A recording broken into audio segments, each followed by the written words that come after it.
ఈ రోజు కూడా ఇక్కడ కూర్చున్న కానుంచి బాగా గుండె నొప్పి లేస్తుంది. అయ్యగారు ప్రార్థన చేసినప్పుడు నాకు గుండె నొప్పి తగ్గింది.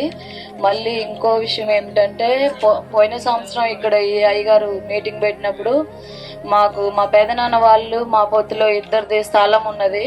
ఆ స్థలము మా నాన్న లేడు కనుక మాకు ఇయ్యట్లేదాను, వాళ్ళకి ఏమి లేదు, మేము ఇయ్యం వాళ్ళకి ఇదనని మా పెదనాన్న వాళ్ళు మాతో బాగా గొడవలు పెట్టుకోవడం, మమ్మల్ని బెదిరియటం.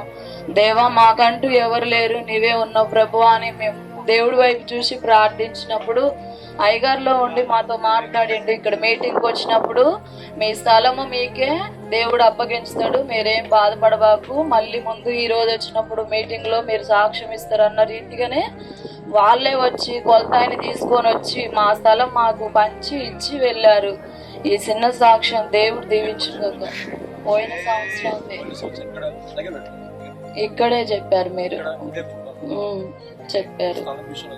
చెప్పారు మా పెదనాన్న వాళ్ళే వచ్చి వాళ్ళే కొలతాయిని తీసుకొని వచ్చి మరీ కొలిపించిపోయారు. మీరు మీ స్థలం మీకే వస్తుంది, మీరేం భయపడబాకండి చెప్పారు. ఇది జరిగి కూడా 5-6 నెలలు అవుతుంది. స్థలం వాళ్ళకి మాకే ఎలాంటి గొడవ లేకుండా మాది మాకే ఇచ్చేసి గట్టి పెట్టేశారు, వాళ్ళకే ఇచ్చేశారు. మేము ఆ స్థలం గురించి ఇక పట్టించుకోలేదు. ప్రభువా నువ్వే చూసుకొని మీరు ప్రవచన వాకి ఇచ్చినప్పుడు దేవా నువ్వు దైవజనుల్లో ఉండి మాతో మాట్లాడినావు కనుక అది నువ్వే చూసుకుంటావు అని నేను అసలే పట్టించుకోలేదు.